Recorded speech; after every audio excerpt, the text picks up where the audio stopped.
Hello again. This is Brian Copeland talking. Welcome to another edition of Copeland's Corner.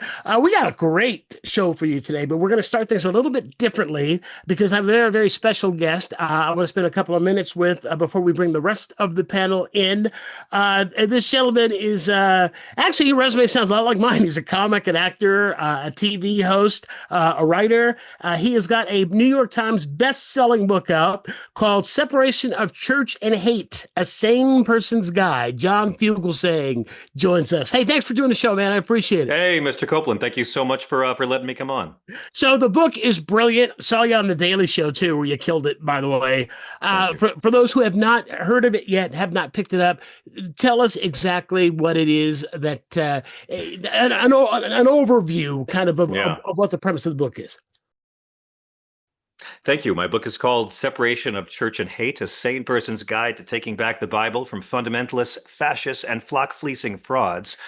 And it is a book for anybody of any background, any believer of any faith, or any atheist, or any agnostic, anybody who's ever going to have to deal with a far right-wing Christian nationalist or Christian fundamentalist in their job, in their workplace, in their school, in their family, their neighborhood, your social media feed, or your local government. I'm not talking about the nice conservative Christians. I mean the mean hater Christians. Christian nationalists. A lot of people, Christian nationalists, yeah. I mean, that's an umbrella term for all different kinds. Mm-hmm. But my mom was a nun before she married. My mother entered the convent right out of high school and became a nurse and worked with lepers in Malawi, Africa. My dad was a Franciscan brother. He taught history to Catholic boys in Brooklyn. And they left and married each other. And I grew up being raised to believe that Christianity was about the stuff Jesus talked about: service to others and love and forgiveness and humility and uplifting the marginalized, fighting for the less fortunate. Jesus in Matthew 25 commands individuals and nations, if they want heaven or hell, he gives a criteria of care for the poor, care for the sick, welcome the stranger, and be kind to those in prison. That's it. And like millions of Americans, I grew up to see that this religion of love had seemingly been hijacked by this mean little movement that didn't talk about anything Jesus talked about, that talked about welfare queens or AIDS patients or women who have abortions or foreigners or persecuting migrants instead of welcoming them as the Bible commanded. And over the years, I would do material about this. It's always been kind of third rail for comedy, but everywhere I performed, so many people have said they were raised religious. Now they feel more like they're spiritual because they're embarrassed by how mean organized religion appears in so many quarters. I think the media is a lot to blame for this. The media loves putting on right-wing Christians who are villains and evil. I grew up seeing Jerry Falwell and Pat Robertson all the time. They're great TV. It's hate watching, right? I never saw progressive Christians arguing why war is wrong or why we have a societal responsibility to help the poor, or talking about how the Bible never says anything about abortion, how Jesus is never anti-gay. No, I just saw these blow-dried televangelists and these refried segregationists like Falwell explaining why apartheid wasn't all that bad. And we see it today with these right-wing preachers who are really mad about Colin Kaepernick's knee, not so mad about Derek Chauvin's, if you know what I'm saying. So this book is a guide on every issue that divides us. As a society, the right wingers are usually against Jesus. It's interesting what you're saying about so many people who I was raised like you were. I was raised Catholic. I went to Catholic school from grade school through college. Now I run into former classmates all the time, and they say the same thing. They say that I go, "Are you still Catholic?" Nah, I'm not really. I don't go to church. I'm more spiritual. I don't like the things that the church is doing. I don't like the things that the church is teaching. Tell me how the teachings of Jesus have been so twisted and perverted in such a way that you have masses, you really can say masses that believe everything that's really the antithesis of what true Christianity is. I mean, it feels like everyone I knew growing up with this is either right-wing or atheist now. That's an exaggeration, but it can feel that way sometimes. Yeah. And that's all they show on television, right? Atheists and imbeciles. That's it. I mean, you watch TV, it's either non-believers or it's people screaming at women outside healthcare clinics, right? Like, Hmm. you don't see the progressive Christian voices. I never saw the people who talked about, Christianity as a tool for economic justice and racial healing and loving our enemies. I never saw that at all. Jesus never talks about abortion. He was a radical, nonviolent revolutionary, hung around lepers, hookers, and crooks, Hmm. never spoke English, wasn't an American citizen. He was Wasn't blonde. anti-wealth, wasn't blonde, wasn't white, brown skin. That's in Book of Revelation that he was brown. Anti-public prayer, Matthew 6:5, anti-death penalty, never anti-abortion, never anti-gay, never called poor people lazy, never fought for the rich Nazarenes to get a tax cut, never said torture's okay sometimes or explained why we should hate our enemies. Long-haired, brown-skinned, homeless, community organizing, unarmed, anti-slut shaming, Palestinian liberal Jew. This incredible revolutionary figure who, to this day, his teachings are a threat to authoritarian power as much as they were 2,000 years ago. Hmm. And yet, somehow, this guy's movement has always been mutated ever since the Roman Empire took over. I mean, you could argue ever since he died and St. Paul came in. Jesus was this big feminist and he wasn't a homophobe. St. Paul was both, and he poured all that into Christianity.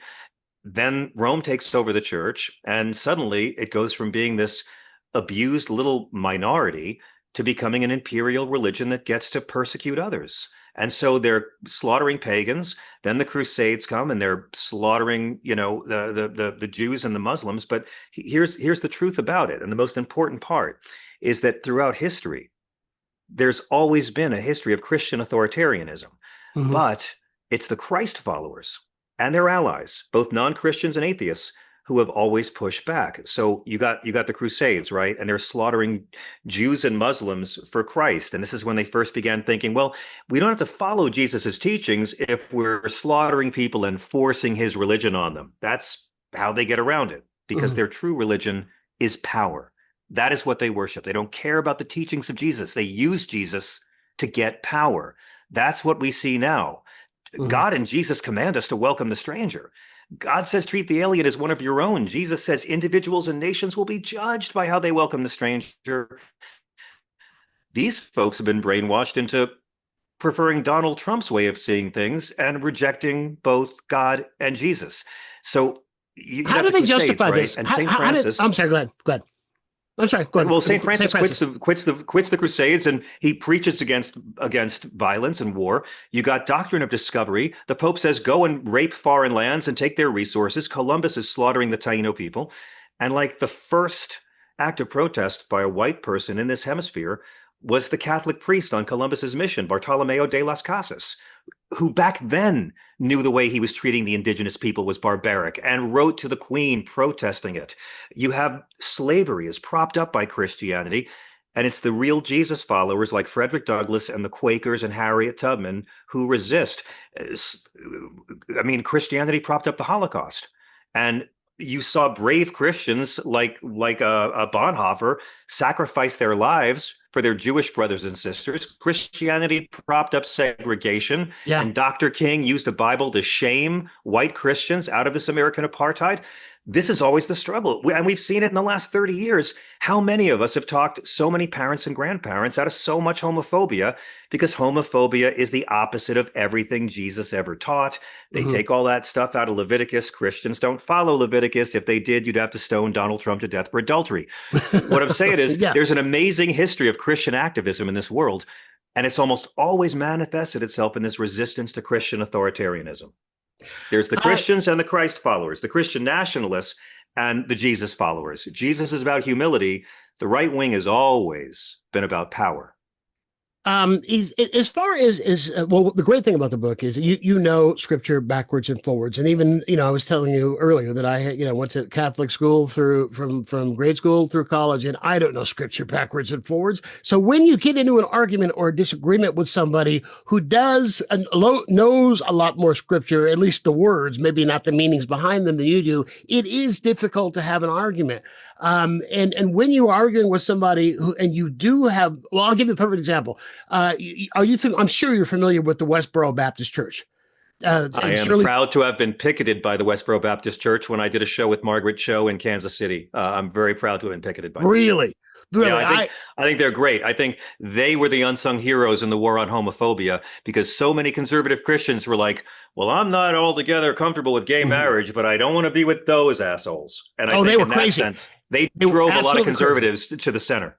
They were absolutely crazy. Where were they? Topeka, Kansas, or someplace like that. Yeah, It was just one yeah, family, the yeah. Phelps family, and they were the ones who picketed Matthew Shepard's funeral with God. This whole God hates They were fags thing. lawyer grifters. Their whole thing was they wanted to have someone punch them so they could file First Amendment lawsuits. They were just provocateurs. Who knows what these people really believed? I saw them picketing at 9/11 at the Trade Center one year, and their whole shtick was just show up, be as offensive as possible, and hope that someone shuts down their free speech so they can sue. That was their whole gimmick. I had Shirley Phelps Roper on the daughter of Reverend Phelps Yeah. who's founded this thing, and I had her on once, and I had a biblical scholar with me, who knew scripture, so that when she quoted scripture to justify homophobia and some of these other things, he was able to slip me a note, Yeah. going, "No, this is what All it is that it garbage. means," All and they garbage. fall apart Yeah. when you can come back with an argument. They fall apart. So your book Most of them haven't great. read the Bible. Yeah, because most of them haven't really read the Bible, and all of them are counting on you not having read the Bible. So, like, I say this because you don't have to believe in every part of the Bible to use it in debating with these people. Right now, they are trying to force a right-wing version of Christianity, a very narrow, Jesus-free version of right-wing Christianity onto every level of our civic life. And we have to fight back. The Democratic Party is scared to do this. Mhm. The media is terrified of ever pushing back and asking follow-up questions. So it's going to be up to us to prove that hate is not a Christian value. And the great thing is you don't need to believe in every word of the Bible as literal fact to use it when you debate these folks. So I just took every issue that divides us, every common right-wing argument for cruelty to poor people, cruelty to gay people, cruelty to women who've had abortions, cruelty to immigrants, and showing how they are against Jesus. If you're an atheist debating a right-wing Christian, even if you don't believe in Jesus, he's probably on your side. And if they're going to use scripture, if they're going to misquote scripture and weaponize it to gain earthly power, we have a First Amendment right to find out if they really mean it. Well, we do for the moment. They don't really follow this book. That's up in the air. Well, they don't really, but they don't really follow this book. Mhm. So I'm saying if they're going to use this as camouflage, take away their camouflage and show that no, they exploit Jesus's name to legislate against his actual teachings. Here is a perfect example. I was looking at your Threads account this morning, and you responded to a guy by the name of Dale Partridge. And I'm just going to read this briefly. And what his post was is how to make America Christian again. 1, increase gospel fluency in the church. 2, repeal the 19th Amendment. 3, implement household voting. 4, incentivize large families with tax breaks. 5, criminalize abortion. 6, outlaw homosexual marriage, and marriages in quotes. Yeah. 7, ban Muslim and Hindu immigration. 8, teach the Bible in public schools. 9, ban women from masculine jobs. And 10, require a profession of Christian faith for political office. Now, 10 years ago, 15 years ago, we'd looked at a list like this and thought this guy's out the lodge. This will never happen. Now, it's scary because with the government we have now, it really could happen. Or do you think it could happen? They're trying to make it happen. Do you want to share with the folks what my response to that impressive list was? Would you like to do it? I'd rather hear you do it. Okay, here's what your response was. You're only missing 1, the U.S. Constitution. 2, respect for people who are not conservative white Christian males. And 3, the actual fucking teachings of Jesus. The actual fucking teachings of Jesus. Great response. Nailed it. I mean, the only thing these guys hate more than the New Testament is the Bill of Rights. That whole list. Increase gospel fluency in the church? What the hell does that mean? That means my Old Testament homophobia is as good as your New Testament Jesus love, right? Like, you can't use it. Repeal the 19th Amendment. That's their whole thing. They hate women voting. They hate that they can't control women's bodies anymore. And, they're going to do anything they can to try to send women to private schools where they can learn the biblical role of womanhood. They hate women. They hate women being equals to them. They are not Jesus followers. Jesus lived in a world where women were property, where they were unclean if they were menstruating in the eyes of God. And if they had a baby, they were unclean, a female baby, unclean for twice as long. Women were legal property. If you were tired of your woman, you could just say, I divorce you, and cast her out. And if she didn't have family to go live with, it was prostitution or begging or death. Like, it was the gospel according to Ike Turner. This is the world Jesus lives in. The gospel according to Ike Turner. I mean, this is how it was. I talk in the book. I say there's two categories. Women were property and or icky. Jesus shows up and breaks every one of these taboos. He teaches women, which is against the law. He touches women and lets women touch him, which is against the law. He speaks to women who aren't Jewish, which is against the law, and he lets women who aren't Jewish speak to him. Like, he knocks down every bit of women as second-class citizens. We learn in the Bible that there's 3 women who go everywhere with Jesus and the 12. Obviously, there's 15 apostles, but the men who wrote the Bible said, 12 apostles and 3 groupies. I mean, I discuss in this book how it's actually wealthy women were financing Jesus's ministry. In case you wonder how these 13 guys managed to amble around the Holy Land and feed themselves, women were subsidizing the work. Same with St. Paul.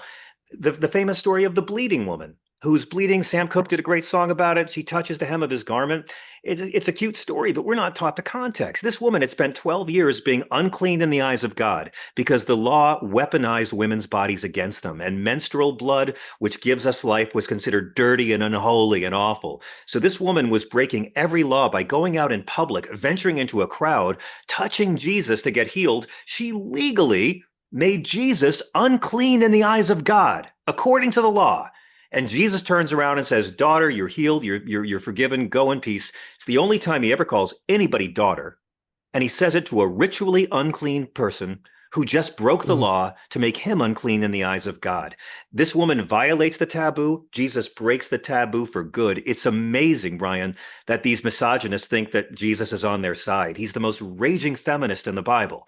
And then he dies, and Paul comes over and rewrites the whole thing and pours all of his misogyny in it. And Paul says women should be subservient to men. Women should never speak in church. And that's why today you'll see these right-wing guys never quoting Jesus. They quote Paul all the time. And they think it's the same. They'll quote Paul and believe that that's God. And it's like, no, that's Jesus's uptight PR guy. You're not, Christians are supposed to follow Jesus, not Paul. Now, in your book is, as I said, it's brilliant because, well, first of all, it's educational, of course, it's informative, and you do it with humor. It's funny. There are parts of it that are funny. You're knocking down, or actually, you're going up against a really strong, I'm going to use the word, evil movement who do not like people who contradict them and do so publicly. And you are now everywhere through the progressive media mainly, but you are everywhere. And the first thing I thought was they're going to come after him. So have they? And if they haven't, are you worried about things like being doxxed or threats or any of this nonsense that people who speak out like you're speaking out have had to deal with? I find that I'm getting a much more pious level of death threat. A pious level of death threat? What? Oh yeah. In what way? Give me an example. I mean, they just, look, this is fundamentalism, right? Fundamentalism of all religions. When our atheist friends complain, oh, religion's responsible for all the violence and all the misogyny. No, it's the extreme conservative wings of all religions that are ruining all religions. You don't believe me? Look at the Middle East. I mean, come on. Like the liberal and moderate Christians, Jews, and Muslims, they might not have a lot of power, but they're all getting along being groovy together around the world. It's always the extreme conservatives of all the religions, the fundamentalists who ruin the religions and cause all these problems for the rest of us. They're the ones. The more conservative your religion is, women are always second-class citizens. Sex, there's always a sex hang up about something. Yeah. Violence is okay if my side does it, because I'm on God's side. I'm on God's side. You're on Satan's side, right? Like, if you're opposing me, you're opposing God. So you must represent Satan. So I'm allowed to ignore Christ's commandments to love my enemies, and I get to hate you. There's always a focus with these people on a punishment over healing. Again, the more right you are, Muslim, Jewish, Hindu, Scientology, probably, who knows? And finally, this penchant for victimhood. Oh, bad things were done to us, so we're allowed to be as cruel as we want to others. And Yeah. it's always a rationalization. That's how Donald Trump got their votes. He never promised to do a single thing Jesus talks about. Did No, Trump it's all ever grievance. say? Did he It's ever? all grievance. I'm going to take care of the poor as our Lord commanded us. So no, he never said anything about what he promised them power. He promised to put them on top. You've been oppressed. You're big league. You're under siege. And he promised them earthly power. He sucked up to them. He did the opposite of Jesus, who commands humility. That's how he got them, because that's their true religion. I'm better than you. God likes me better than you. They don't think they're better. They think God thinks they're better. And that's why the extreme fundamentalist Muslims and Jews and Christians are always the most dangerous person in the room and ruining it for all the rest of the people of the same faith. Let me mention the title of the book again. It's called Separation of Church and Hate. John Fugelsang, you're going to stay with us for our headliners on the headlines panel? My parole officer said I have to, so I'm really glad to be here. Thank you. All right. Thanks for having me. We've got the other guests who are in the waiting room, and I will bring them in just a second. All right, this is the part of the show that we call Headliners on the Headlines. John Fugelsang is with us. Nicole Boxer, documentary filmmaker and writer from down in Malibu, she is joining us. And Jim Vallely is back. Where are you, Jim? I'm in Los Angeles, a little area I call Barely Hancock Park, BHP. All right, so there's a lot to talk about. Let's see. The first question I'm going to go with was for Nikki, and that is this: we've got the government shut down, and the Republicans have all three levers of government. They control all three branches. The Democrats have offered to give them everything that they have asked for as far as getting a continuing resolution until they're able to actually get a budget, except for one thing, and that is they want the tax credits that lower the medical premium costs for those in the Affordable Care Act. That's all they want, is for those those are set to expire at the end of the year, and they want them not only to keep them but also to put a provision in so that they don't sunset, so they're permanent. So instead, what's happening is that the Republicans have refused to do it. That's why the government is shut down. They're saying that the reason they're refusing this is because the Democrats want to give health care at government expense to illegal aliens. That's the talking point. Right. And it's a lie. It's not That's true. right. It's not legal, number one. It's not, and there is no provision that they've written that adds it. So my question for you is this, and then we'll let everybody else chime in. Do you think, with the fact again that Republicans are in control of everything, but on Fox News and all the right-wing media, they're saying it's the Democratic shutdown. So do you think the American people are going to buy it? Yeah, absolutely not. I mean, I think people are smarter than we give them credit for. First of all, let's just take a little breath. I mean, I love that all the things that you came right out and said, they're lying about the reality. That's the most important thing you need to know. If Trump's lips are moving, he's probably lying. And the way they characterize this shutdown is a lie. It's illegal to give health subsidies to people who are undocumented, period. Now, it's true that Republicans have tried to destroy Obamacare since it started. I think I heard there were 70 votes to rip it away from people. So something is really working for people if Republicans want to rip it out of their hands. But I really want to say none of this is normal. Occasionally there's a shutdown, okay? But this scenario is not normal. It was like almost when they said there would be a shutdown, there was one. I mean, there was never a real negotiation. They never took the meetings seriously. In fact, the Republicans' bags were packed before they even went over to the White House to have the meeting. So a continuing resolution for people who want to know what this really is a simple piece of legislation that Congress votes on to keep the government running. It's a normal part of business. It shouldn't be something that becomes, a gauntlet like this. Something where I think J.D. Vance called it the Democrats holding the country hostage. Yeah. Again. So I would say absolutely not. It's not going to work. And I have a lot of reasons why. But I think I just want to throw out there that we need to remember nothing these guys do is normal. It's designed to create chaos. That's And the right. big issue is going to be how we respond. All right, let me open this up to everybody, and and throw this in. Okay, we know that that they are responsible. The Republicans are responsible for the government being shut down. We know that there's no way you can take away the health care of millions of people and there not be some kind of blowback. So, what do you guys think they're gaining? I mean, is this to keep? Is this what they're doing to hold up a vote on releasing the Epstein files? I mean, what's this about? Tell me what they're gaining. Do you want to take it, Jim? I think their gain is they get to tell their base, look what the Democrats are doing. They're messing up the country. I just think they've got to keep their base excited, and anything they can do to make us look bad. I have a new theory. You're in the most trouble when you're 100% in the right. Yeah. It's like road rage, when somebody really cuts you off, and that's where you really have to temper yourself, because you think that because you're 100% in the right, that will somehow help your argument, and it doesn't. And so we're on this one, we are actually 100% in the right. What they're doing is insane, and I have no idea why they're doing it. Oh, I do. I do. But back to your original question, I think the people who've been furloughed are going to be the ones who get the word out. I think they know who's fighting for them. No more furloughs.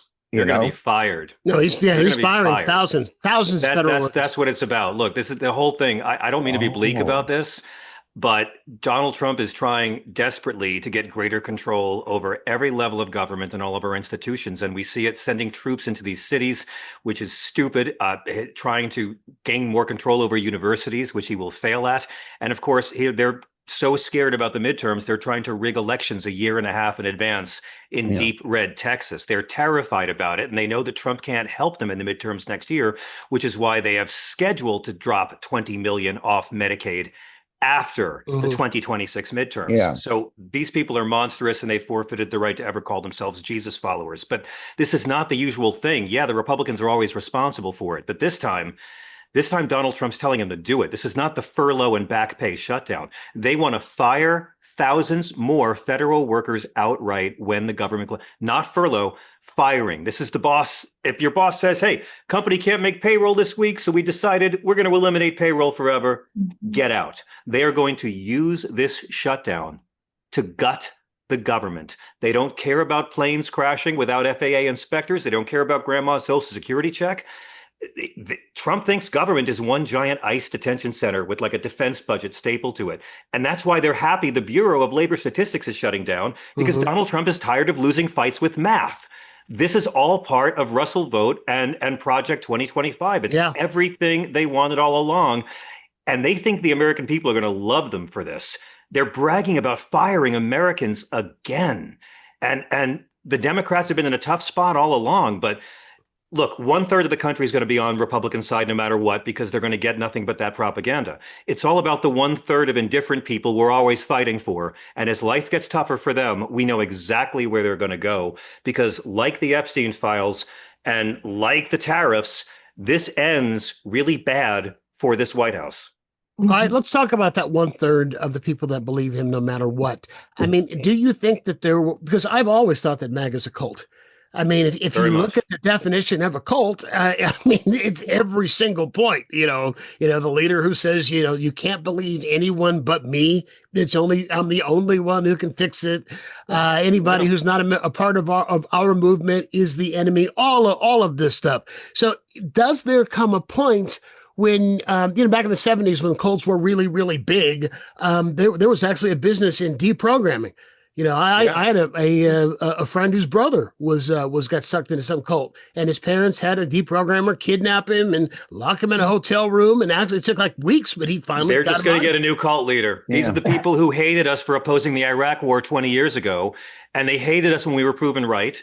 And then Trump came along and said, "No, Bush lied to you," and suddenly they stopped. Find a Republican who defends Bush today. Find a Republican who will defend Bush Cheney today, which is how in 10 years, they're going to deny they ever voted for this guy in 2024. Right. I agree with that. Yeah. Go ahead.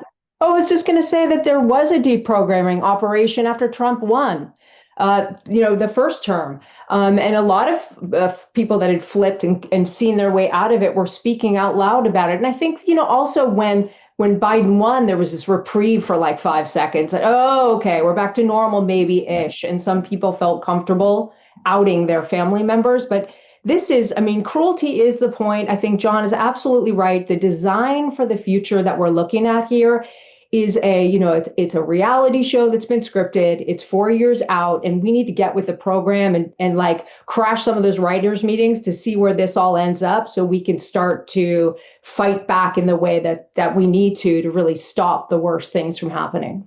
All right, let's talk about how it is that we fight back. I saw a podcast YouTube interview that you gave, John. I want to mention your book once again, Separation of Church and Hate. And you talked about how the book was released the day before Charlie Kirk got killed, and all of your cable interviews and everyone, they all got canceled right after that. Is that correct? Am I a book about taking down Christian nationalists with nonviolence and scripture and jokes. Yes, we opened, and then a guy took down a Christian nationalist with a bullet. Yet another coward. All right. Now, you talk about the importance of the progressive media. So do you think that because quite frankly, I don't trust the corporate media anymore. Once CBS caved, once the network of Edward R. Murrow and Walter Cronkite caved and gave in, that was it for me. But would you have expected Bob Iger and Monday Night Football to give the finger to Sinclair? I mean, I'm going to praise corporations when they make brave decisions. Yeah. And what we just witnessed Disney do, I mean, Kimmel got all the praise for this, but Bob Iger was on the verge of having Mike Eisner look like the good guy. And I know Iger doesn't want to end his career with censorship in the first paragraph of his obituary. Mm-hmm. So, I mean, they said, fine, Sinclair, you vipers, go ahead and stop carrying Kimmel. You don't get football either. You explain it to your subscribers. And they folded, because when you punch a bully back, the bully collapses. And I hate praising mainstream media as much as anybody else, but when they do it right, I will celebrate it. That's great. Yeah, they did Monday it right. Night Football. Monday Night Football stood up to Sinclair. Yeah. Think about that. Yep. So we're seeing it all. I mean, if you had told me a year ago that we'd all be like drawing inspiration from lawyers, Harvard University, and the Catholic bishops, those are the heroes right now. Those brave bishops. The bishops are showing us how it's done. And J.D. Vance, man, J.D. Vance is making Catholicism cool again after Newt Gingrich tried to make it even worse. All right, let me ask you this question, because everybody, I keep seeing all the stuff online about Trump dying. Because he looks like he's in bad health, or people are saying he's not going to. Yeah, you think people are saying that he's not going. It was really hysterical, by the way, to hear him. Did you see what Gavin Newsom did this morning after they had that meeting with the military where they're ranting about they don't want fat generals? And Gavin posted a bunch of pictures of Trump eating Big Macs and his gut hanging over his belt. Who had fat shaming the generals on their bingo card? Exactly. But it was great to see those two rapists side by side, those two revoltingly false Christians, and to see Hegseth talking about the physical standards you fat judges are going to have to measure up to, this drunk who assaults women. I mean, you can just imagine how these guys, every man in the room is despising him as he's rebanning women from combat roles. And then he makes them fly from all over the earth to watch him do an infomercial about how kick-ass he is. Yeah. And then, I mean, it was so embarrassing. Exactly. But then he's like saying, this fat slob over here, Donald Trump, looking like a grain silo, and this is the commander-in-chief. Yeah, and the two of those guys wear more makeup than any general, any woman in the military. I'm from Greenwich Village. I don't know a drag queen over 50 who wears half the foundation Donald Trump wears when he leaves the house. What would they do if they didn't have their makeup? Exactly right. And thank God, finally, the Pentagon is ready, and they've finally got a makeup room in the Pentagon. That's the warrior ethos we're talking about. This guy Hegseth, who looks like a G.I. Joe that melted in the sun, and Donald Trump with a body composition of a beanbag chair, and they're scolding these generals? Come on. Oh my Lord. We got It's- to remember this when we get in the fight. This is the energy we need. It works, Humor and Yeah. nonviolence. Yeah. They can't deal with That's how we humor, fight back, Brian. nonviolence, and then I find it very helpful what's actually in the Bible. Those are the three things I think work best. All right, let me ask you the next question then, John, and that is this, and that is because Christian nationalism is so, I hate to use the word, but powerful right now. And basically the Christian nationalists control all three. Would you agree or disagree with that? That when I say the Christian nationalists are the ones who really control all three branches of government right now? No, I would say oligarchs control all three branches of government, and come on, like billionaire, come on, power controls power. The Christian nationalists are what the oligarchs use to gain more power. From the 80s on. Wall Street didn't give a damn about abortion, but they realized if they marry right-wing politics to right-wing religion, they could do it. And let's not forget, extreme conservative religious working with extreme authoritarian government is literally what killed Jesus. So they keep repeating the same pattern over and over again. Allegedly. All right. Let me ask you this. According to the book we've all agreed on. What are the two biggest, because I always use scripture to justify everything. All the horrible things that they do, that the the things that normal people would consider to be horrible that Christian nationalists do, they twist and contort scripture in order to do it. What are the two biggest distortions of scripture that Christian nationalists use to justify that which is not justifiable? This is my big question. That's your big question. Wow. I was going to do a big thing on homophobia, but it's too long. Okay, two things. Number one, they don't worship Jesus. They don't follow Jesus. They don't respect Jesus's teachings. They don't care about religious freedom. They don't care about what's actually in the Bible. They care about power. That is their religion. They will believe what they have to believe to get power. Politicians, if they wanted to stop abortion, they'd make birth control more available. They'd make sex ed more common in the schools. They use it. If they wanted to stop undocumented border crossings, they'd start locking up the white people who do all the hiring. They don't care. They're using the issue to get power.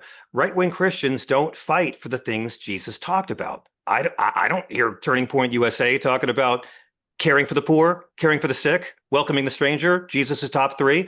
So the biggest thing they get wrong, number one for me, is Jesus' movement is all about humility, servant leadership, uplifting marginalized classes, taking care of the less fortunate, not right-wing domination of government and your local damn school board. If you think you're better than other people because you believe in Jesus, then you don't really believe in Jesus, Broheim, because you haven't read the book. His movement's all about humility, not being a boss and dominating everything. Number two, the reason they were able to get this control was because they realized that abortion worked better than segregation. When Roe v. Wade was decided, it was not controversial at all. Jerry Falwell didn't mention it in a sermon for 5 whole years. Yeah. They were fighting because Jimmy Carter was trying to take tax-exempt status away from schools that practiced racial segregation in the 70s. That was their big issue. And believe it or not, after Dr. King's death, it never really caught on, defending segregation. So by the time Reagan ran for office, who had in the 60s given us the most liberal abortion law in the country in California, Reagan was now staunchly in favor of criminalizing women's reproductive rights. The Republican Party got on board, and now for 2 generations, it's what did it. I mean, that's what cemented their power, the search to criminalize women's reproductive freedoms. They got Christians for 2 generations, 45 years, to vote against everything Jesus ever talked about by talking about abortion, which Jesus never talked about. So the lust for power is the one greatest betrayal that shows they don't really follow this guy.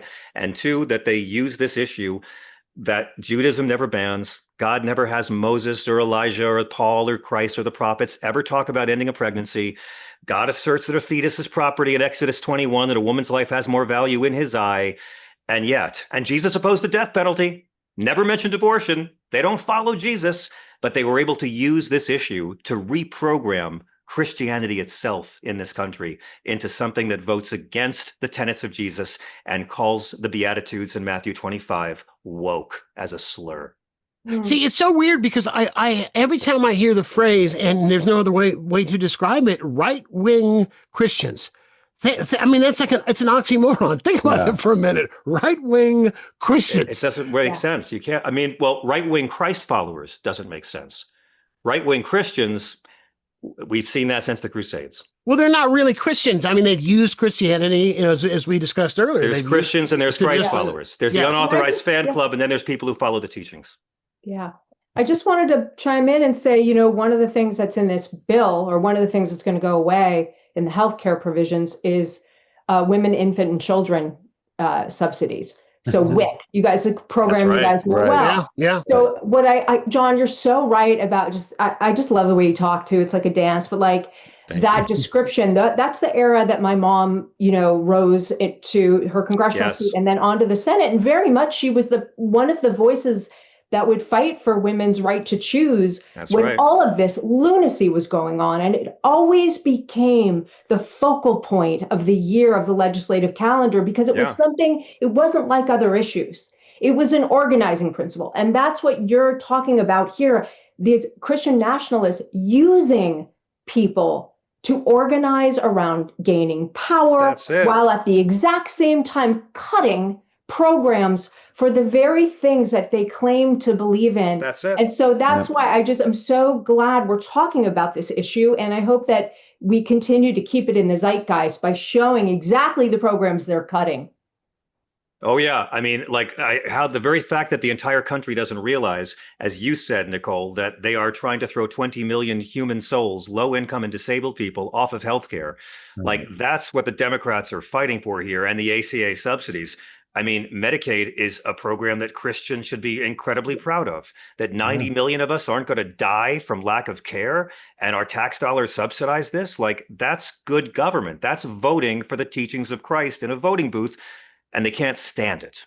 It's interesting. They want to worship Jesus. They want to brag about how much they love him.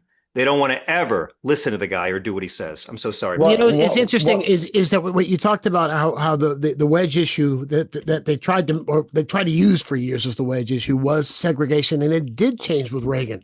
I mean, I don't know if you know or recall, when Reagan first announced he was running for president in 1980, he announced, of all the places in the country we could have announced, he announced in Philadelphia, Mississippi, which is where the three civil rights workers, Goodman, Sorner, and Cheney, were murdered during the civil rights movement. And that's the place. And he gives us this speech about states' rights. So he was trying to use segregation even at that point. So that was probably the last gasp of using it as a wedge issue, at least in that era, before he embraced the far right the way that he did. And if you try to tell people that back then that Reagan was a racist, they think you were crazy. He signed the MLK holiday. Well, because there was a veto-proof majority that forced him to do it. He insulted MLK when he gave the ceremony. I mean, Reagan was praising apartheid. Reagan would not do any sanctions against South Africa. You can hear the tapes now and hear him and Nixon calling the UN African delegation a bunch of monkeys. This is who he really was. They couldn't see it. And that's why Donald Trump, who is practically the second Confederate president, the most outrageously publicly racist president. Right. And these cult members can't see it. They don't mind a lie about Haitians eating pets because it amused them. Well, Reagan also is the one who he didn't coin the phrase, but he's the one that got the phrase welfare queen into the lexicon. There was one woman in Chicago. It was a case of there's a book about her. In fact, one woman in Chicago who had 30 identities and claimed to have 20-something kids that she didn't have, that was collecting checks. And he took that one example and said, that's all of them. Driving to, one of the most racist things I ever heard, driving to the grocery store in their Cadillacs to buy steaks. Using your money. And the illegal alien thing is just, they've just swapped it out, it seems. And to me, the crazy thing that they did was this red banner on the HUD website, which basically said the Democrats want to give, $15 trillion to put illegal aliens free health care. But they put that on a government banner. I mean, that's, John, Nikki, you're smart. Isn't that against the law? I mean, and it's not. I mean, they can say whatever they want to say, and that's our job. You know, this is a smoke and mirror presidency to the extreme. But on a government website, on a where people are going to if I'm seeing something on a government website, aren't I kind of have to go? Oh, that must be the truth. Well, not anymore. Not under these guys. Right. No. I mean, they've already done things like gone in and scrubbed all the Defense Department was the first place they went in the War Department. Doesn't it take an act of War Department? Oh, yes. in order to change the name? You would think. He thinks he's Roosevelt. All of a sudden, also known as the War Department. They went in, they scrubbed anything that mentioned the achievements of women, of people of color, of anybody other than Jackie white Robinson. They cut Jackie Robinson off of the book. They're trying to cut Jackie Robinson out of the movie 42, by the way. I'm convinced of it. I mean, these are the guys. Did you guys read about the med beds? I just got to get yes. Yeah. Because it's crazy. Let's talk for a second. Let me frame this for 1 second. How many books can Jake Tapper write about Joe Biden's health now that after the med bed? Oh my God. Okay, yes. Okay, we're gonna keep cool. All right. So this is, in a way, it's like, the lie that these guys have been sold about Jesus. It's like Donald Trump as Jesus. Yeah. He can get in a med bed, a tanning bed, that will cure your limbs. It will cure your broken liver. It will cure your heart disease, and you will reemerge, and you will never need medicine or healthcare. To me, it's like, it's even darker than, we posted this, QAnon follower video, but it's also AI video. I want you guys to talk about that, but talk about also the trails of trying to say, like, you don't need real healthcare. You need a med bed. Yeah. And it's alien technology, by the way. That's what they say, that it's secret technology, that the implication, or what they're implying rather, is that they got this technology from a crashed UFO or something in order to make I'm not kidding, in order to make these things. Well, the Jews keep the media from revealing these truths, you understand. Why? I want a med bed. I want to be med. The Jews are too busy bringing in immigrants to replace the white people. It's complicated. I have a chart. I'll show you.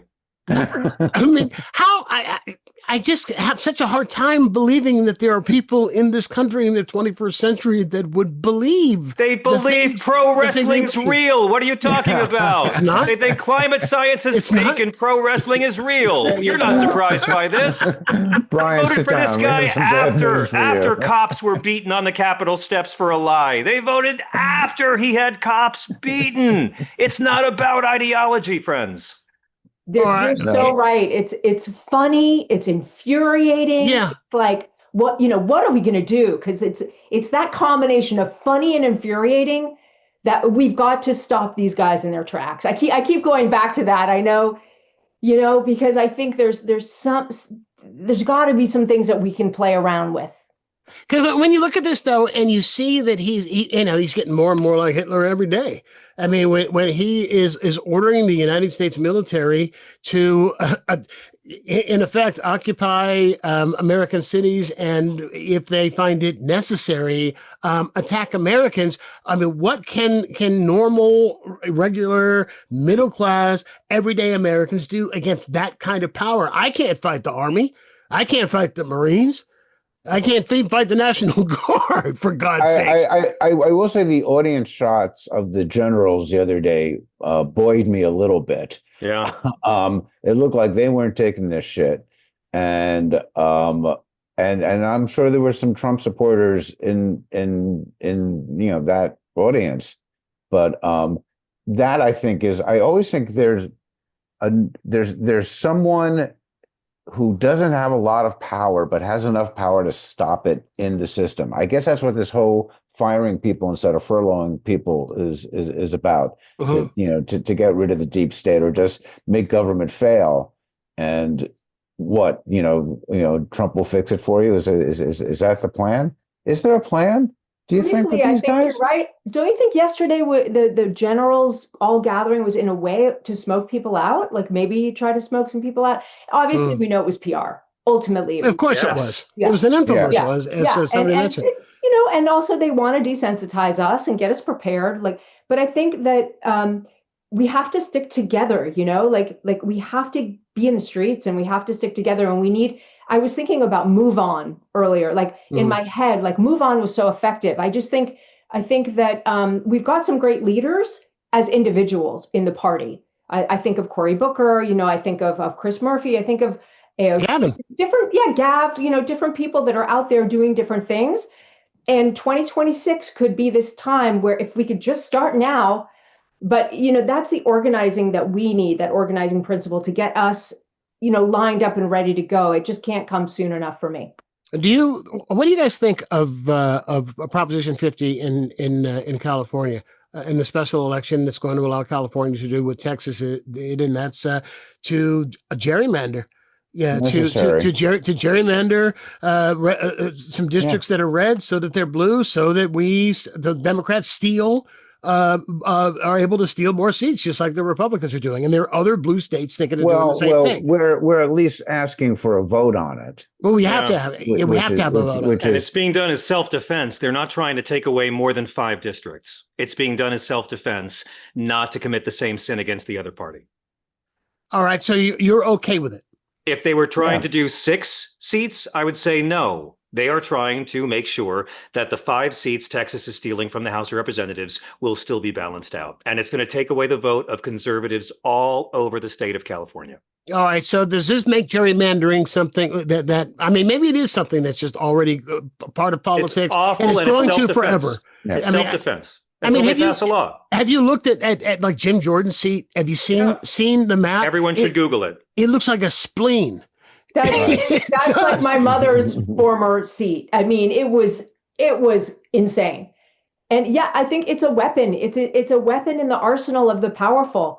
That's what gerrymandering is. And, I think having the commission, the way California is set up in other democratic states, I think there's 7 of us where there's, that's the right call. But in this case, I agree with John. It's an emergency.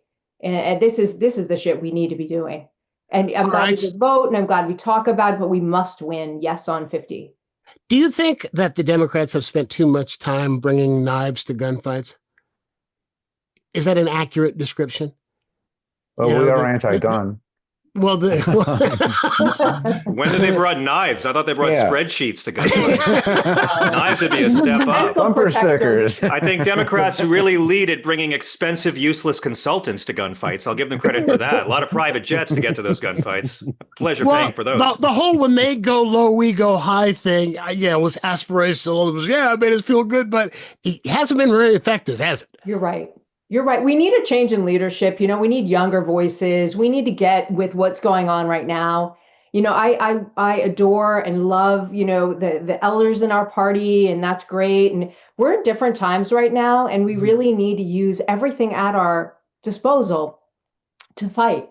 So leave the knife at home, am I going to bring the spreadsheets? Suddenly have an AK? Probably not. I don't believe in that. This is where, again, I call on John and his book and is like, I just believe that there's more good in the world. And I might be the most naive person on planet No, you're Earth not. You're not. Love, is the thing. Like, that's the message that have a gun. Democrats can't be afraid to talk about love, because that's the only thing that's going to save this country. Yeah. Love for America and love from Americans. I'm so sorry to jump on you. I love that jump. I mean, that's what's up. And so what do you guys think about? Well, that's what here's the problem is that's woke. For us to talk about love and caring about our fellow man, is woke. And they've done an amazing job of demonizing empathy and making it like a weakness. And that goes back to, John and your Jesus deal. That used to be what we believed in. And I think Hollywood has to take a little bit of a bow for this. I mean, take some blame for this, because we don't put out great messages. Our films, Top Gun 2, it was still bullshit fucking, go kill them. Wait, what are we blaming private corporations and artists for? Not raising our men properly? Yeah. I think it's more the culture at large than Hollywood, We've just abandoned like anything like a message. I disagree. There's lots of great art, lots of great movies. Yes. Corporations put out lots. I mean, come on, Superman's probably the best movie of the year, and it's the most uplifting thing I've ever seen. I don't know if you're being sarcastic or not, but I'm not being sarcastic. I love Superman. I think Superman twice. Like Sinners is a masterpiece, right? But Superman is probably my emotionally favorite film of the year, and it's better the second time because it's about the logic of kindness, how kindness actually makes sense. And that's a message that Democrats can't be afraid of doing. Mario Cuomo wasn't afraid of doing it. And ever since then, they've been terrified. But there's 10 Fast and Furiouses. And there always will be. There always will be. Yeah, sure. And there are going to be 10 Supermans. I mean, how many Superman movies have been made? But you can still. But I mean, there's always going to be dumb stuff. Absolutely. Yeah. But I mean, I'm more worried about algorithms. There is good stuff, but I'm saying, I guess I'm thinking of like the guy, the 20-year-old guy who's been brought up on video games and that just making that guy. But that's why it's not Hollywood, it's tech. It's the algorithm. It's designed to make us addicted and staying there all the time. And the more we wind up hating each other and the more angry we get, the more wealthy the designers get. We are being programmed and groomed to hate each other. And we're seeing it now in all this political terrorism, from the Trump shooting to Luigi Mangione to this guy who killed Charlie Kirk. And none of it is ideology based. Like, it's political terrorism, but not for a side against another side. And like, I don't think the liberal conservative binary is ready for what the internet has done to young male minds. All right. While we're talking about tech and we are talking about Hollywood, Jim, the question that I've got for you is this: over the weekend, it was announced that this company it's a tech production company in England called Particle 6 had developed the first AI actress. Her name is Tilly Norwood, and you see pictures of it. She just looks like an actress, but she doesn't exist. It's all AI. And so it was initially reported that there were 3 major agencies in Hollywood that were ready to sign her. They have since, some have since publicly come forward and said, no, we'll have nothing to do with it. But people are losing their minds over this. Actors and people in the industry are losing their minds over this because the industry is contracting. You have fewer, and since the strikes, you've got fewer writing jobs. You've certainly got fewer acting jobs because of the fact that there are fewer writing jobs. So critics are also saying that, I'm an actor, John, you're an actor. Their actors are saying, and I agree, that it's insulting to think that what you bring to acting is some of your own human experience, some of your own life experience will end up in any character that you portray. So to say that you can somehow synthesize this through what is basically animation, really, when it comes down to it, it just doesn't. It is insulting to say that. It's one of the things one of those jobs that makes people think that anybody can do it.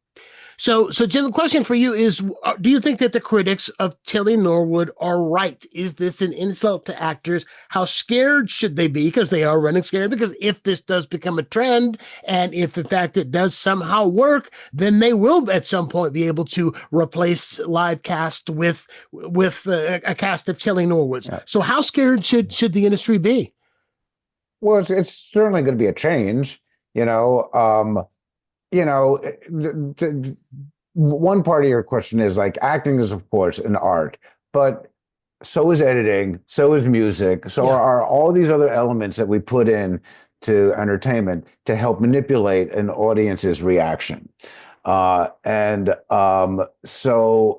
like if I didn't know that Tilly Norwood was AI, and I looked at their little film, and the only way you would kind of know that she was AI is you really have to look at, is that AI or not? She's definitely at that point. And if I didn't know that she was an actress, it might work on me. I mean, if she was AI. If I didn't know that she was AI, it might work on me. I don't know. That's why I think the only way for the guilds to fight against this, the business to fight against this, you can't tell a business how to make a movie. Sure, you can. They'll just say this is an animation. They will say it's an animated thing. You know, for some actors, I mean, you know, maybe an AI Batman is an answer. You know, for you know, if that will help them make Batman movies, you know, if that takes away from one big actor, because Batman is clearly the start of the Batman franchise. They've had 10 different Batmans. They all do about the same, right? So, and it is manipulating. You are manipulating. I've been in editing. You know, we take actors and we manipulate them and we put in music. So this is just the next logical step. I don't want to say, I think that people will always want actors who are real people. They like following their real lives. You know, Tilly Norwood doesn't live outside of, you know, her computer or whatever. I think that they're going to like take characters like that, maybe sell them to people. You can get a Tilly Norwood. You can make a Tilly Norwood movie. And you can go to your computer and you can make a little Tilly Norwood movie. And you know what? A lot of them are going to be good because not the best don't always rise to the top out in Hollywood. Sometimes it's just the scum. Tilly Norwood genre. Yeah, exactly. And you know, for $12.99 a month, you can make your next, you know, Tilly Norwood. I think it's going to go into that stuff. And you know what? As long as someone's creating something and making something positive, you know, good luck with it. Good for them. Really? You know? That's how you look at this. That's how I look at it. I look at it as an opportunity. You know, making films is a very expensive proposition. And there are people who are immensely talented, who should get a crack at it. And this is a way that you can, you know, I just think people are going to be making movies, and I think that's a good thing for them. Is it good for the industry? People won't be paid. People won't be paid for their images and for their. Well, maybe more people will get paid. They'll get like, hey, you want to see I got Tilly Norwood in this. Change a detail on the face, and you don't know a residual check anymore. John Wayne's going to be in a movie, right? Like in the next 10 years, we'll see John Wayne in a movie, right? Oh yeah. No, I mean, you know, I'm sure Tom Cruise's people are going, you know, who wants, you know, 35-year-old Tom Cruise for their next movie? Ooh, you know, man. he's a brand, you know, someone will take it and people won't get money, but maybe the people who make these little movies will pull in a little bit of money. Maybe a lot of people will make a little bit of money as opposed to, Disney and those big corporations making all the money. But there are a lot of people, though, who are going to be out of work. You know, there are few acting jobs, and you're putting actors. Well, you know, like everything else with I know with technology. It's yeah. Go ahead, I was Nicole. just going to say it's a little bit like the music industry. Like no one can make a dime off a record. I mean, who doesn't love listening to music all day long? I mean, I just, that's how I get the most joy in my life, listening to people's music, finding music. I know those guys, they work so hard. They're making pennies you know, compared to what Spotify is making. So I go see them live, right? Yeah. So maybe, I hate to say it, but acting could be, you know, it could go that way. You know? Yeah. I'm going to stop you for just a second because John's got to go. Yeah. I appreciate you being with us, man. Let me one more time. Separation of church and hate. Congratulations on making the New York Times bestseller list. There you go. I'm not a smart guy, but you're a smart guy. No. Yeah. I'm a vulgar clown. That's all I am. I steal all my jokes from my old blue collar comedy tapes. I mean, most of this book is me talking about the truck on my front yard. Like that explains all of it. So it's all stolen. What a beautiful conversation. Thank you so much for letting me be a part of it. And Brian, thank you for having me on your wonderful show. Really an honor. Thank you. Thank you. Come back, see us again. I'd appreciate it. Bye. Yeah. I want to make that book is great. AI. That is not John. That is all AI. It's all AI. That was amazing. I want to shout out our crew who put John together for an hour. Oh, the world is getting so weird. Like somebody is so good. You nailed it, Nicole, with like saying you love the way he talks. It was like a dance, and it is like a dance. Yeah. You know, it's just like sometimes you just have to shut up and listen. And also he's a raconteur. Like I've seen him around for years, you know, at different events and causes he cares about. Yeah. He always shows up. He's always like on the bill. He's always putting himself out there. And I'm always phoning it in. Takes. Like right now, I am just phoning it in. I could care less. Yeah. I'm kidding. I didn't mean. Oh my Lord! Let's see. Where else did I? There's. Good Go conversation. ahead. But I know I'm going to get in trouble for saying a thing about, this opens up opportunities for other people. You were definitely going to get in trouble. But because I love my actors. Question. My daughter's a casting director. I mean, Really? Oh yeah. I got to be better friends with you then. Yeah, I should be nicer than you. Ghosts on CBS. Oh, so she cast for that show? Okay. Yeah. That show's a hit. I haven't seen that show. Yeah, it's a big hit. It's a big hit. 22 episode a year hit. I'm the happiest father in the world. On broadcast television. On broadcast TV. I mean, like who under the age of 60 watches that? That was one of the things that came out with Kimmel. Who under the age of 60 is watching broadcast TV? And I tell you, the only shows I watch on broadcast, I watch watch Law and Order, I watch SVU, and I watch Matlock. So they're all, I guess they're all old people shows. And if you take if you take sports out of network television, if you take football out, it's barely radio. Yeah. So that's good because it takes some of the power away from Sinclair after all. Yes. If we can get it, not including them, let them have their crap news. No, like you said, who's watching it under 60? Mm-hmm. My son's never watched television news in his life. He's 16. He gets it on the phone and he's very well informed, and they're a dying breed that Well, the whole thing is, I mean, even when you look at cable news, it's starting to create AI news people. Yeah, coming. I mean, look. Oh, no question. Absolutely. I don't know. Right, it's coming, Jim. You're right. It can't be stopped. So all we have to do, Brian, to your point, you're an actor. You got to keep connecting. We're never going to lose the desire to connect. It's never going to go away from us. And the question is, how do we deliver that? How do we find spaces where that can continue and exist? Because I believe it will. And the dreck will be the dreck, and it will be the bottom dwelling crap, or it might be whatever it is. We'll be able to find it all. Well, I mean, what I was going to say is, they have to brand it. They have to tell you it's AI. That's what if I were the guilds, it's like, you got to boil it down to one fight, and I say, because they had a little funny little sketch, all AI, and it told me in the beginning it was all AI, and I was kind of like, yeah, I can tell, and I go, so it changes your perception of it, and I think that will happen with actors. You're going to see films, basically no animals were hurt and no fake actors were used. Animals were hurt. I wrote that down too, like organic food, label it. You got to know what's in your movie. You got to know what's in your movie. Don't lie to me. And with writers full disclosure. Too. Yeah, exactly. And you have to have, this movie was written by an AI thing, and like, I won't use it. I see a SAG strike coming. If Philly Norwood gets used, if anybody puts her in anything, you're going to see a SAG strike. There's no question about it, because it's but you can make out of work. If you can make Tilly Norwood, you can make a whole bunch of other AI characters. They have. I mean, it's not like they've invented a fake, they've just like somebody over at Particle 6, like, hey, why don't we try to brand, this is just a publicity thing. Yeah. They're just crying, like, look, the first AI actress. It's like the Bezos AI actress. Yeah. Wait until Elon has one. Yeah, exactly.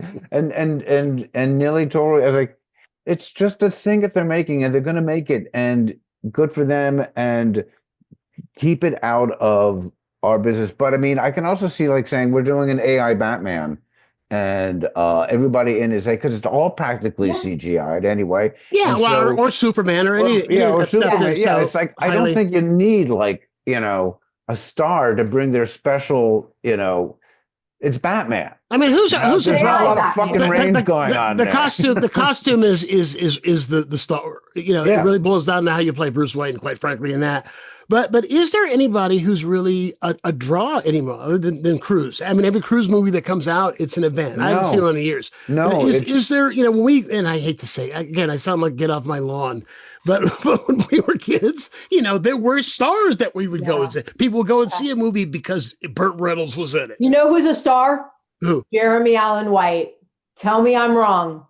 I mean, it may not be, he's in our version of, he's got a hit TV show, he's got a movie, Springsteen, and he's got a Calvin Klein commercial. I mean, and that's why you like the way you said Calvin Klein. That's all I needed to know. And also, he's Gene Wilder's nephew. Oh, really? I didn't know that. And if you didn't know it, you'll never not rember that now. Every time you look at him, you'll go, of course he is. Wow. Of course he is. He looks he looks a lot like him. So what's so funny is my again, sounding like get off my lawn. I have a granddaughter who turned 3 over the weekend, and she's obsessed with Netflix has got Willy Wonka and the Chocolate Factory. I hadn't seen it since I was a kid. And so she is 3 and she is obsessed and she wants to watch it over and over and over again. Jim, I'm assuming you've seen it. The original? Yeah, the original. Oh, yeah. Okay. Well, and watching it now, there's so many wrong things. There are so many wrong things. From in a good way though. The 4 old people sleeping together in the same bed, and the fact that Wonka makes children, minors, sign a contract and they in Latin, in small fine print in order to enter. There's so much that's wrong. I look at this and I go, "Ooh, man." But a great score by and at the time, movie not a big hit. No, it was not. It wasn't produced VHS. by a studio. It was produced by I think Quaker Oats. It was Quaker Oats. Yeah. And in fact, that's the reason that it got changed from the book. The book was called Charlie and the Chocolate. Because I went through a deep dive. I've seen it 3 times now in the last 3 days. Yeah. So I did a deep dive. I was just interested. And the book was called Charlie and the Chocolate Factory. Yeah. And the reason that they changed it was because Quaker Oats wanted to take some of the branding from the movie and make a Wonka bar. Yeah. And they tried, and they had some kind of problems with it. So they never made it. Later on, like in the mid 70s or early 80s or something, somebody else made it. It was one that was out for a while. I never had it, but I heard it was actually pretty good. They're the ones that financed the Quaker Oats. And it didn't get great reviews. It wasn't, and it's one of those things like over years. I have a theory that over the years, great movies become good movies and good movies become great movies. Mm-hmm. I use that like, let's say, Bad News Bears, the original Bad News Bears. Oh, I was just thinking of that right. You know what? I never saw that. It's Jodie Foster or Tatum O'Neal? Tatum O'Neal. It's Tatum O'Neal and Walter Matthau. Just having the time of his life, just walking his way through it. The great Michael Ritchie directed it. Oh. And people came out and you ask anybody, go, "Oh, that's a good movie. That's a good movie." And over the years, it becomes great movies. And then like The English Patient, let's say, it's like, that's a great movie. And I look at it and I go, that's a good movie. I love that. It's a cool theory. Yeah, because people, because something that connects with people on a basic level, like at the end of the day, the way they get the laughs in Bad News Bears, there's one kid, he's total racist, and it's just funny. It's just funny. Still, it holds up. Yeah. Oh my God, I think it does. Yeah, I mean, it depends. Because it's part of a group. It's not the whole thing. You know what I mean? And I don't know. It's just a funny movie. It's just a funny movie. Everything worked in it. The music worked in it. And Walter Matthau, and once again, a paycheck for him. He didn't say, "This is a great movie, I've got to do this." And I love Matthau. I love Matthau. I loved him in The Odd Couple. I love Matthau. There are a lot of films that are like that when they come out, they're bombs or they don't do well. Shawshank was considered a bomb when it came out. Was it? Oh, I love that movie. But I'll give you the ultimate example. It's a Wonderful Life. Sure. It's a Wonderful Life. Wow. Bombed. And got mediocre reviews, even though Jimmy, I think so. And Jimmy, it wasn't considered a Christmas movie. And Jimmy Stewart got nominated for Best Actor for it, but the movie bombed. And the reason that it became a hit was because somebody forgot to copyright it. Yeah. And so it was in the public domain. And that's Okay. why throughout the 70s and into the 80s, you could flip on a channel at Christmas time and find it playing at the same time on Yeah. like 3 different local stations. And so then finally somebody got the, once they realized, what, that there's money there, they tried to figure out how to get it. Yeah, they got it back. And the Yeah. way, well, here's how what they did is they copywrote the music. Oh. Yes, the movie itself wasn't copywritten, but they were able to copyright the music, and as well as the underlying story that was like a Christmas card or something that Yeah. was sent to 100 people by some Well, writer. to me, that was a good movie that became a great movie. Yeah, that's it. But then because it was run so much, it became a good movie again. And the fact it's been ripped off so much, sitcoms, ripping off the premise. Oh, we've all I've written a million sitcoms, and I have probably done 5. It's Wonderful Life ripoffs. Wonderful Life ripoffs. You just have to. It's like, And we've all thought about that too. We've all, I'm going to assume we've all at some point thought about what the world would be like if we never been born. We did it on Golden Girls. I think we did one on Golden Girls. That was you worked on Golden Girls? Yeah. Now there's a series that was appreciated in its time, but it's more appreciated, I think, now. I think so, yeah. And it's another one of those things like that one you can't AI, that one you can't repeat.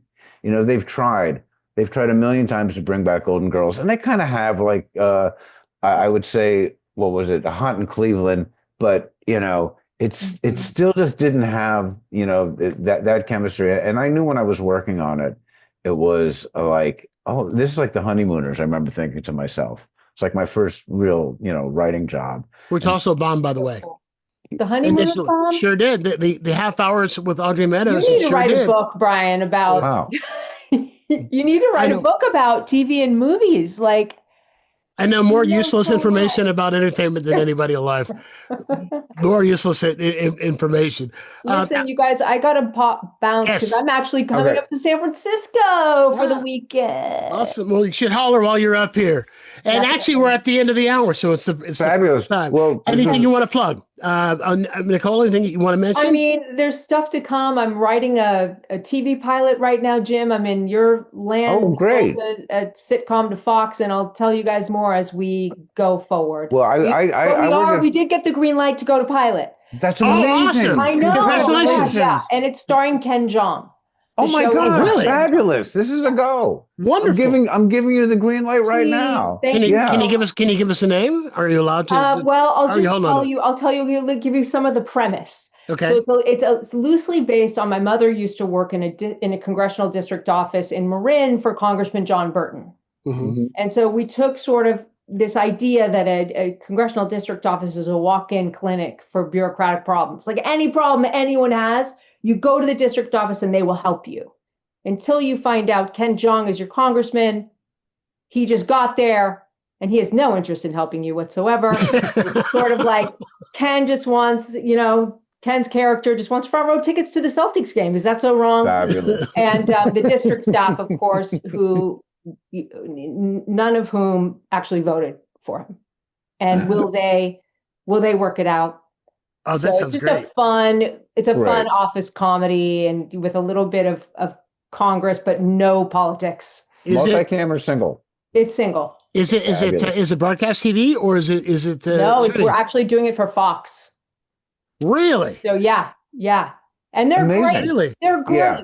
They're great. The comedy department, the executives over there are great. So, yes, you're in a good place. Ken does a lot of appearances on Animal Control, right? Which is like their biggest comedy. And so we're kind of, in that wheelhouse. And there's a lot of support for Ken. He has he's on 2 Fox shows right now. Yeah.